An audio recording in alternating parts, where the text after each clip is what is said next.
Okay, so, hi, I'm Emanuel. For those that don't know me, Emanuel Voelker. I'm from Los Angeles, California. My wife is Japanese. And these are my sons here. Nope. I live here in Tokyo. I have 3 children, 3 boys, a 4-year-old, a 3-year-old, and a 0-year-old, 10-month-old baby. So it's a zoo. It's crazy. It's cray. So forgive me if you see some kind of like parent tick come out. It's too much. Do you know the Muffin Man? It's stuck up in here. It runs in there over and over and over again. It's just like get it out. And so that's just me. A tiny personal introduction for now. Since I have limited time, I'll get right into what I wanted to talk about. So the title of this speech, I'm actually going to sit down. The title of this speech is The Abe Assassination, 12 Points That Way Too Many People Missed. I was tempted to title it The Abe Assassination, 12 Points That Only Intelligent People Are Looking At, but that sounds too arrogant and presumptuous. I know that a lot of you, including myself up to this point, have had a lot, I'm actually going to say a ton of pain and confusion coming from the Abe assassination and the fallout, and what to think and what to do about the situation.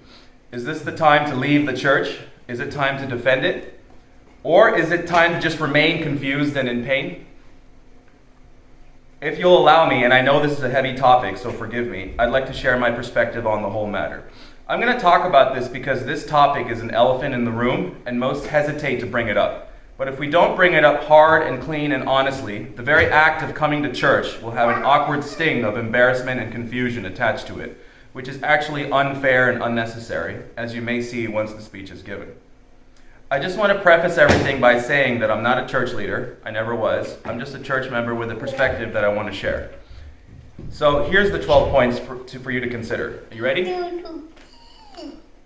Point number 1, cult or no cult? Is the Unification Church really a cult? In my opinion, this is the largest elephant in the room when it comes to what the average person out there is concerned about when they hear the controversies surrounding the church, in particular the Abe assassination. Sorry, I just want to check on my other son, where he might be. I appreciate. I just want to make sure he doesn't run off.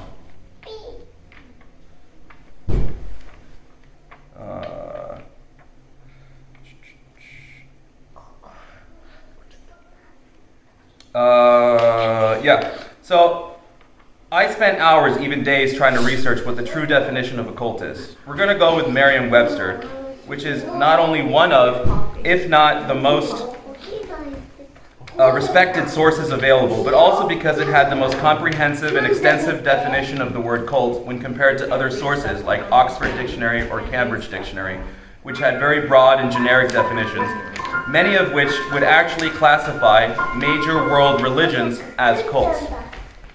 So we're going to focus on Merriam-Webster for now.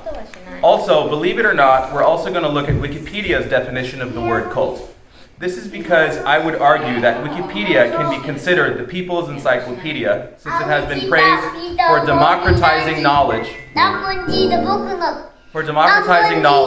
the definitions and contents discussed in Wiki articles.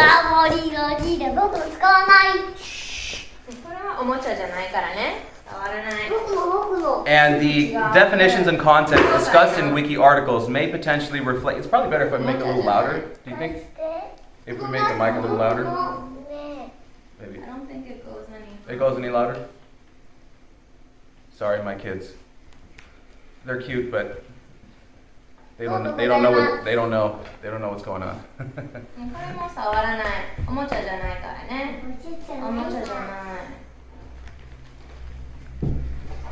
So, believe it or not, we're also going to look at Wikipedia's definition of the word cult. This is because I would argue that Wikipedia can be considered the people's encyclopedia since it has been praised for democratizing knowledge, and the definitions and contents discussed in Wiki articles may potentially reflect real people's real sentiment on what's what, as an online encyclopedia of sorts.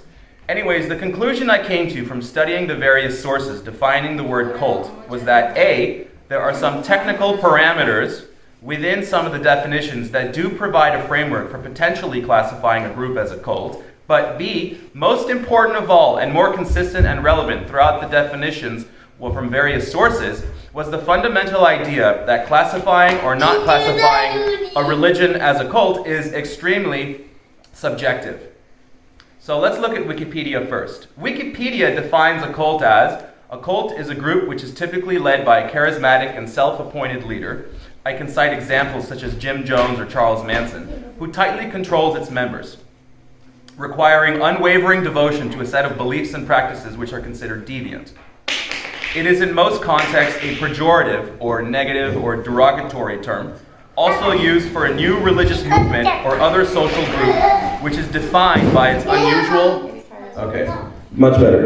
unusual religious, spiritual, or philosophical beliefs and rituals, or its common interest in a particular person, object, or goal.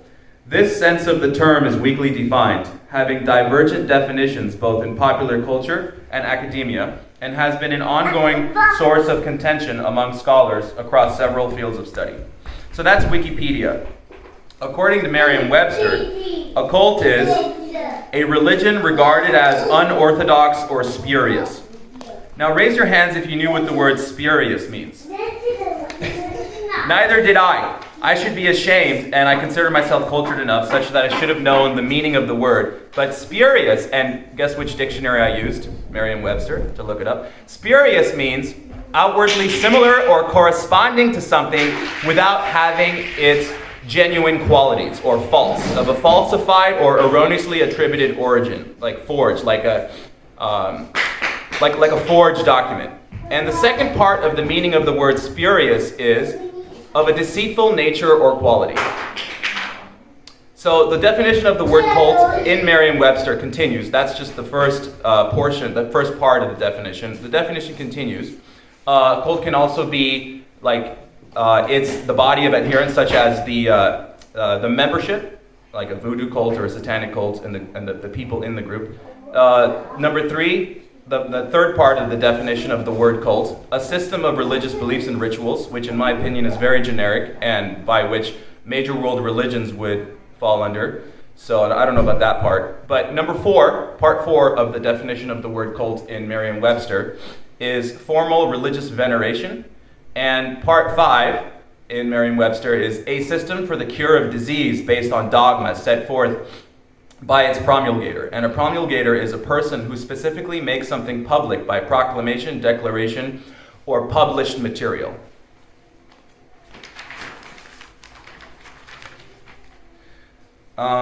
So that is those are the two definitions of a cult by Merriam-Webster and Wikipedia. So let's dissect this. Let's get into this. Let's really see whether or not the Unification Church is a cult.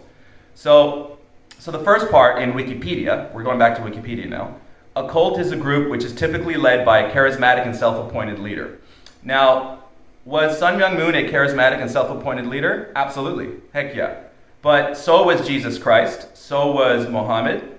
Some would argue even Buddha might have been in that category because he witnessed and spread the word of Buddhism through his disciples. And who tightly controls its members, requiring unwavering devotion to a set of beliefs and practices which are considered deviant. So I just want to say about that, tightly controls the group. Sun Myung Moon led by love, not fear. He always respected people's free will, and way too many people actually took advantage of him and harmed him in part because of that. And now the last part of that, devotion to a set of beliefs and practices which are considered deviant. Now, the Unification Church is anything but deviant. Like are we engaging in mass suicide? Are we having orgies left and right? Like, do we believe in the extermination of non-believers like radical Islam? If anything, we're the opposite of deviant as a conservative, family value-centered organization. And the next part, it is in most contexts a pejorative term, also used for a new religious movement or other social group which is defined by its unusual religious, spiritual, or philosophical beliefs. By that definition, one might consider the Unification Church a cult because, yeah, we are a new religious group with unique beliefs. And one thing's for sure, like, we're definitely unique, and we are a new religious group. So I acknowledge that based on that parameter, one might consider the Unification Church a cult, but Christianity was a new religious movement in its early days, which was with new religious beliefs and practices and rituals. Buddhism was exactly that. Islam was exactly that, and there were controversies around the groups as they were formed in their early days. I'm talking about major world religions, which are not considered cults. They are absolutely considered major world religions, and they were exactly that in their early days. And Wikipedia even admits that this sense of the term is weakly defined, having divergent definitions both in popular culture and academia, and has also been an ongoing source of contention among scholars across several fields of study. So that's Wikipedia.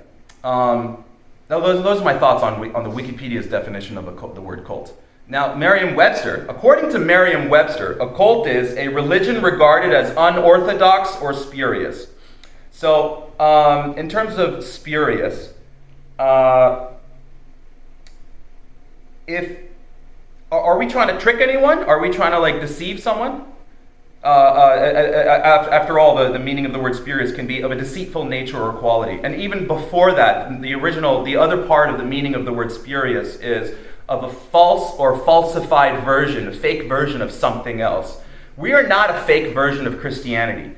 If anything, we're absolutely our own unique creation. Like, we are completely a unique creation. We're not a fake version of anything else. We have very unique beliefs, and just at the core, we are our own creation. So we're not a fake version of something else. We're not a forged version of something else. And in terms of the second part of spurious, of a deceitful nature or quality, are we trying to trick anybody? Are we trying to Are we trying to lie or deceive people? Our beliefs are out there publicly for anybody to look at and analyze. And another thing that I wanted to notate is that if there's any person who clearly believed in what he was telling people, it was Sun Myung Moon. There was no snickering in the background or deception going on. If you observed him long enough, you would come to the unequivocal conclusion that Sun Myung Moon truly believed what he was saying. And by the way, I wrote this speech. There's a lot of content. That's why I'm reading from the text. But I did write everything. So I think it's important to notate that everything I'm saying here does not necessarily constitute the position of the church. These are definitely my opinions. And that's in terms of spurious. Now, the first part, a religion regarded as unorthodox. By that definition, and this is where it gets very subjective. And as I mentioned, one thing that was consistent throughout the definition of what a cult is, it can be very subjective. And we're definitely regarded as unorthodox. And by the way, it doesn't say a religion that is unorthodox. It doesn't say a religion that is wrong. It doesn't say a religion that is bad. It doesn't say a religion that is evil. It says a religion that is regarded as unorthodox, which, again, Christianity fell into that category. It was regarded as unorthodox by the Jewish community in its early days, as was Buddhism, as was Islam. So that is both subjective and can apply to other major world religions. Going to the next part of the meaning of the words of the meaning of the word cult in Merriam-Webster, the system of beliefs and rituals, we talked about that. Formal religious veneration.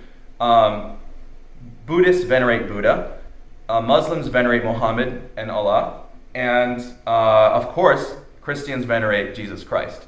So I'm not sure if that is the be-all, tell-all, be-all, end-all of the definition of what a cult would be. And the last part, a system for the cure of disease based on dogma set forth by its promulgator. We do have Champyeong, where ancestor liberation and ancestor blessing takes place, and that is another source of controversy with the public. And we have documented, unexplained, documented medical miracles from Champyeong and other places as well. Documented medical miracles, unexplained, documented medical miracles. Other religions have them as well, and but we do not set forth a system as a specific system for a cure for a disease or the cure of a specific disease in any way, shape, or form. So by that category, we're not a cult. And fundamentally, the beliefs of our church are clearly laid out in the exposition of the divine principle. And before anybody bashes our church, I recommend that they study up on what we really believe. And here's the interesting thing. One final and important distinction between a religion and a cult, and I found this in the extended discussion contained in the Wikipedia article. Religions stand the test of time, cults do not. Only time will tell whether or not the Unification Church is a cult. That, in my opinion, is a powerful statement. Only time will tell whether or not the Unification Church is a cult. So in conclusion, we simply don't fit the bill or the definition of a cult in any way, shape, or form, including definitions of the word by sources outside of Merriam-Webster and Wikipedia, except for the subjective parameter which says a religion regarded as unorthodox, and us being a new religious group with unique beliefs and rituals. Again, that is a very subjective, and as we saw in the case of Christianity, Islam, Buddhism, and more religions at that, by the way, a potentially temporary perception held by some and never by all people. Point number 2, the Unification Church did not blackmail church members into giving donations. Sure, there's the argument that the church told members that if you don't liberate and bless your ancestors, then you and they will be in spiritual difficulty, and that can be misconstrued as blackmail. However, technically and legally, this does not constitute blackmail. There is no direct, clear physical threat to the person or person's life, nor is there a clear and specific basis of causing damage or harm to someone if they don't pay, other than the warning that spiritual difficulties will be experienced by the person and his unliberated ancestors naturally by default. I would like to discuss our church's ancestor liberation and ancestor blessing in a separate recording because it's a topic that deserves extensive and full attention in its own right and needs time to be explained as I have limited time here. I want to make that recording available to anyone who's interested later. To address ancestor liberation and explain it properly and to link its correlation to the controversies around the Abe assassination requires its own time and attention for sure. In terms of blackmail or no blackmail, to be fair, most of the accusations against the church are not based on blackmail necessarily, but rather more referred to as strongly pressuring church members to give donations. While it is true that the church has asked for donations, typically this is not based on a majority or excessive percentage of a member's net worth, as in the case of the assassin's mother, but rather set and specific amounts, with the exception of tithing, which is 10%, which a lot of other religions do as well. Also, again, these donations are 100% voluntary, and the church respects people's free will. As the church has mentioned this to the press and the public countless times, but it falls on deaf ears, as many other things fall on deaf ears. I spoke with a church leader who has served in a major position in the church for 30 years, and he told me that the real figures in the church are that approximately 25% of church members tithe. These are the real figures. Los Angeles Family Church in America, where I'm from, for example, survives off of $25,000 per month and barely stays out of the red at that. It's a large organization which would normally need more, but that is what is received from tithing. You betcha the donations in the church are voluntary, and you betcha that not everyone was financially displaced like the assassin's family, including even in Japan. In any case, most people who do not have faith in the Unification Church would obviously not regard the request of these donations as credible and would obviously regard them as con moves against the believers by default, regardless of the amount of money moving around. Such people are immediately and automatically suspicious. There's no wiggle room. It becomes, they're conning people, stop them. Now, the main concern with the church and the assassin's mother is that she sacrificed a large degree of the livelihood of her children in the process of giving to the church. I actually agree that she compromised her family. And I say this as a church member. I think she gave an excessive amount of money. I pity her children since they suffered poverty as a result, and actually I pity them for a number of other reasons. Without saying that, and by the way, I genuinely mean it, I can't lay out the points I want to lay next without being misunderstood. These are some points which are critical to know and understand. 3 fun facts. Fun fact number 1. The $720, it was slightly over $700,000 after the exchange rate, originally in yen, But the amount of money amounting to slightly over $700,000 that the mother donated belonged to her legally. The media likes to avoid emphasizing that because they like to let people postulate or guess that maybe the money had originally belonged to the father's side of the family before the father's suicide, but no, it was her money legally. Fun fact number 2, the assassin's father committed suicide in 1984, long before the family even joined the church. The assassin's father's suicide had nothing to do with the Unification Church. That's another fact that the media doesn't want to accentuate. They prefer to let people guess and postulate, oh, maybe the father committed suicide because of the $700,000 or because of the church, etc. The reality is he died by jumping off of a high place. Fun fact number 3, the assassin's father was actually affluent and ran a successful construction company before he committed suicide. Whoa! Again, the media does not highlight this. It's a classic trick for the media to overemphasize certain truths and underemphasize others. You can easily paint a bias that way. I personally argue, as a father of 3 young children, that if anything, instead of blaming and being resentful towards the Unification Church, maybe the assassin could consider how his father abandoned his family when they were young, and maybe, just maybe, by not loving and being there and not providing for the family, being the true cause of their family's financial disparity from the get-go. Just a thought. It's just a thought. If the assassin deserves sympathy, I argue a lot of it should be because of that. It's a very risky and painful and sensitive issue that I'm bringing up, and it may be misconstrued as a personal attack against the assassin. But let me be 100% clear, that is not my intention. I'm in the pursuit of a fair and comprehensive perspective here. My eldest child is 4 years old. I can't even imagine selfishly committing suicide like the assassin's father did. Because I have children at that age, I felt a pang in my heart when I read up on how the assassin was only 4 years old when that happened. I don't think that things are portrayed fairly by society or the media at this point concerning this whole controversy, especially if anyone is objective enough to be able to consider the points I'm mentioning. Of course, there are other people at fault. And there is, of course, a case that the mother was, and some would argue more centrally responsible, because considering the difficult financial circumstance with her husband being gone, she'd be culpable, at least from a financial perspective. I do agree that she'd be culpable, although I wouldn't necessarily say more or less than the father, because I think that may be difficult to say. In terms of the point about the father committing suicide, the question I ask is, why is nobody looking at this or thinking about this? Are these valid considerations? It's only the church's fault, right? Okay, got it. Whatever you want to believe. In fact, and if there's one quote to pull from this speech, one core central message that I want to convey, it would be this. The entire freaking craze of blaming the Unification Church for financially displacing the assassin and even relabeling him as the victim rather than the perpetrator is 100% exclusively, purely, no questions asked, based completely on the perspective and premise of people believing that the Unification Church is a cult. If you have that premise, if you have that perspective, you'll go straight to the idea that the church is in the wrong and should not be requesting donations in any way, shape, or form. You'll forget about fairness or religious freedom or logic. Immediately, it becomes a socially and culturally motivated opportunity to attack a controversial group which many believe to be a cult. Plain and simple. This is what's called confirmation bias. You want it to be true, so you immediately jump on the opportunity to validate yourself in your belief.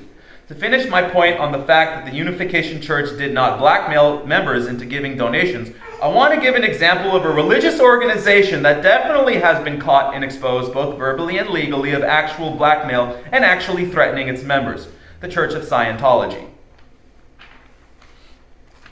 By the way, in terms of the assassin, I have a number of other questions and concerns I'd like to ask him and get to the root of, but because of bias in the public view and because I have limited time, what I've decided to do is make a completely separate discussion on the comprehensive topic of the assassin and his family, and make that available to anyone who's interested later. I just have a number of logical questions that I'd like to ask him for his and ultimately everyone's consideration.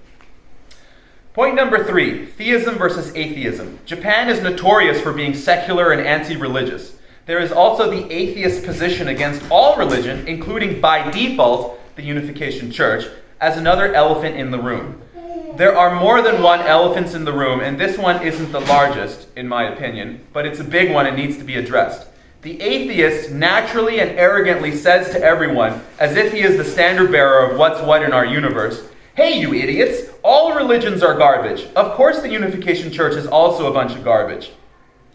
Now, I don't have time to debate atheism versus theism here, although I would love to, because I believe I make what I believe to be a very strong logical case against atheism, but I plan to make a video of such a debate and make it available to anyone who'd like to see it later. Point number 4.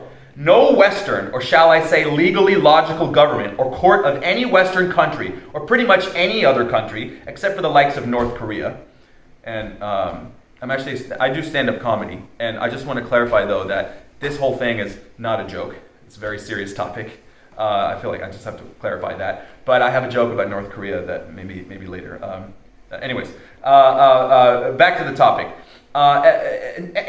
No other country, except for the likes of North Korea, would ever put the blame on the religious group in this situation. Like what happened in Japan against the church would not hold in court in another country legally, period. Most countries believe in and enforce religious freedom, not to mention logical and legal rights of choice, such as the fact that the assassin's mother had the legal right to do what she did. Most countries enforce religious freedom. Apparently Japan doesn't. By the way, there's a country already notorious for unfair and illogical legal proceedings. Oh wait, that's Japan. Point number 5. If a mainstream religion had been the center of this controversy, the assassin would have been regarded as a crazy lunatic with no power to displace the major religion he'd be resentful towards. If he had attacked Christianity, it would have meant nothing. Christianity is too powerful and too large, even in Japan. If he had attacked Islam, he would have been regarded as an Islamophobe and he wouldn't have gotten anywhere. If he had attacked Jewish people, I don't even need to say anything about that one. If he had attacked Buddhism, people would have just laughed. Point number 6. Let's pretend that he had attacked a different, smaller level of religious group instead of a major religion as in point 5. Let's pretend he had not attacked the Unification Church, but instead had attacked Scientology, Satanism, or a different, controversial, and relatively smaller group not regarded universally as a major religion. If he had theoretically done so, the religious group in question would have gotten plenty of hate just as we did. And that's just a theoretical scenario, but I think it's worth mentioning. It just so happened to be that the Unification Church was the one that got hit. Point number 7. From a legal and court perspective, Japan has a weird culture and track record of placing blame and responsibility in the wrong places to avoid disrespecting certain parties or in order to make things convenient for other certain parties. Criminals in Japan, for example, get a 99.9% conviction rate in court, and that's just one example. In a way, I feel sorry for Kishida, the prime minister. He's a politician. He made a classic, calculated, typical politician decision. He looked at what the people were demanding and how his popularity would be affected, and he made a choice to please the mob rather than play fair in order to protect his political career. It makes sense. He reminds me of Pontius Pilate to the max. Pontius Pilate wanted to avoid the risks associated with Jesus. He did what was politically convenient for himself. In terms of politics in Japan, I personally harbor the fantasy to see the Liberal Democratic Party in Japan disappear forever and lose their political monopoly in Japan. Not because I'm bitter, but because I think it'd be good for Japan. Japanese people, if the LDP were to be replaced by a different group, maybe the Japanese people wouldn't have to pay so much in useless taxes, depending on which group. But I say this largely just as a joke to lighten the mood. But hey, how about that? There is an organization pressuring people to give donations, a government. Who likes taxes? No. Point number 8. Japan is very, very, very, very guilty of extremely unfair arrangements at the societal level, not just the legal level. This is a cultural problem, not just a legal problem. Workers slave away overtime while upper management in companies lounge around in desk chairs and do very little in comparison. Companies in the red, aka zombie companies, lobby government for aid to stay afloat, which contributes to a stagnant economy and a stagnant Japanese stock market. For example, the Nikkei has been a very boring investment compared to other indices such as the S&P 500. In terms of the unfairness comparing us versus other religious groups in Japan, I want to paint this analogy. If an alien were looking down from outer space at the whole situation against the church here in Japan, they would scratch their heads and wonder, why doesn't Japan target Shinto temples or Buddhist temples or even Christian churches or other religious organizations that ask for donations, if donations and voluntary donations at that seem to be the problem? I know a fellow stand-up comedian whose dad was always giving a lot of money to a Buddhist temple, and he was actually resentful towards his dad for doing so. Should we shut down Buddhist temples or reclassify them as a corporation? My fellow comedian friend did not assassinate a prime minister, of course, but the point remains the same. Point number 9, and this is one of the biggest points. This is where I feel like we as a church should take responsibility.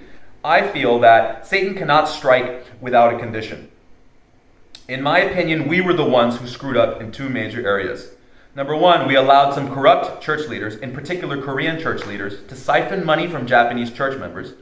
And number 2, we're currently dealing with a schism and division plaguing our church.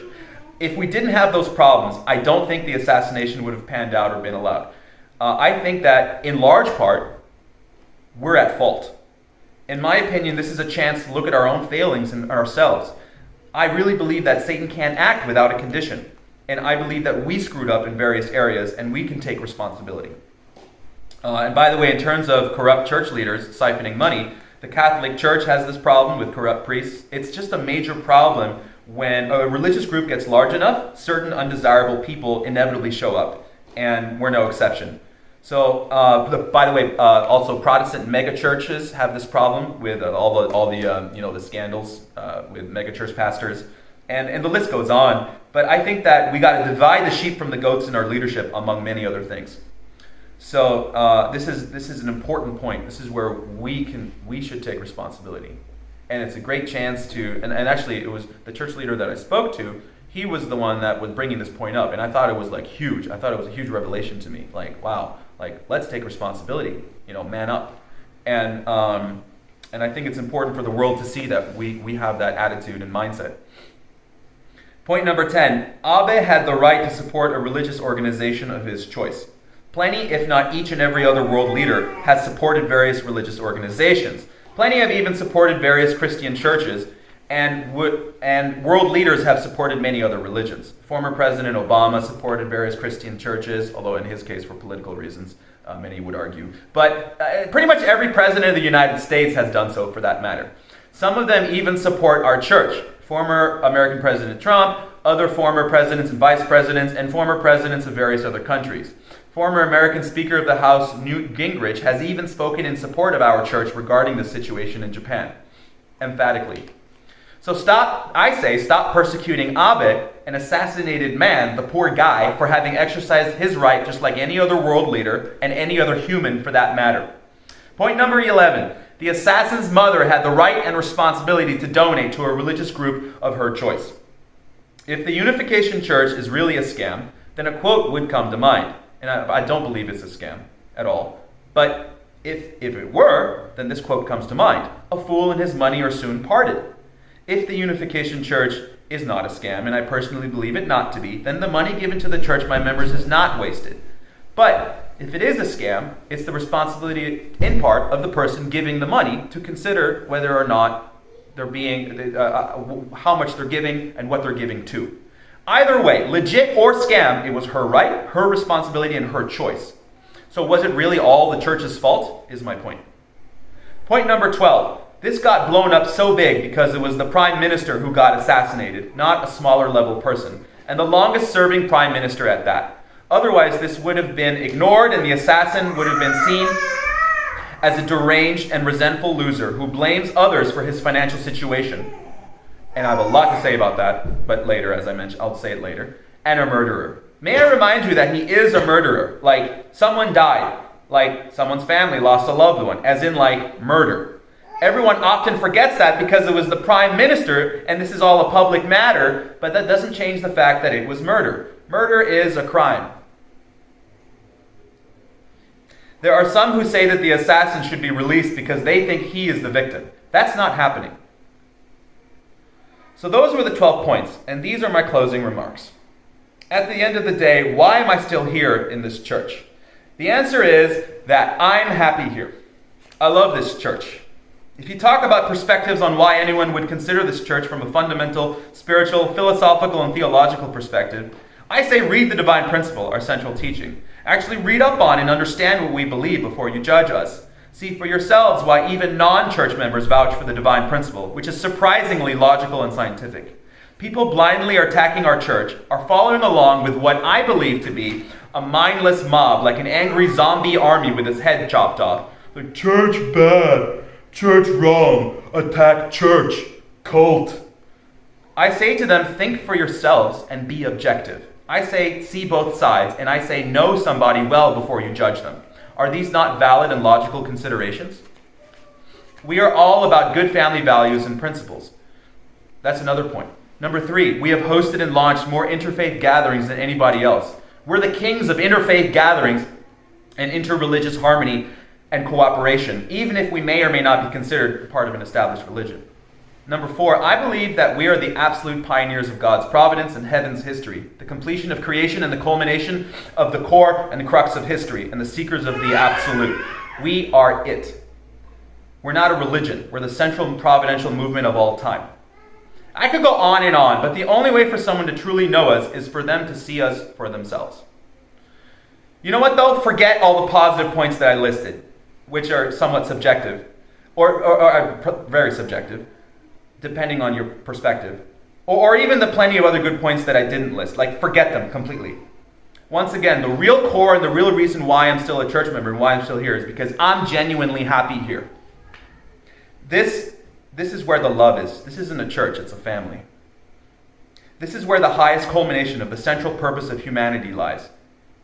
This is where good people with good hearts and the highest love are. This is where the center of being able to serve the greatest providence and being able to serve the greater good in the highest way possible is. This is where the greatest adventure is, based on my real experience. This is where my heart feels at home. This is home. So I want to end the speech again with a central core message that I mentioned earlier. The entire freaking, and this is the quote that I would highlight to encapsulate the core message, the central message that I want to convey. The entire beginning quote, the entire freaking craze of blaming the Unification Church for financially displacing the assassin and even relabeling him as the victim rather than the perpetrator is 100% exclusively, purely, no questions asked, based completely on the perspective and premise of people believing that the Unification Church is a cult. If you have that premise, if you have that perspective, you'll go straight to the idea that the church should not be requesting donations in any way, shape, or form and is in the wrong. You'll forget about fairness or religious freedom or logic. Immediately, it becomes a socially and culturally motivated opportunity to attack a controversial group which many believe to be a cult. Thank you. That's all.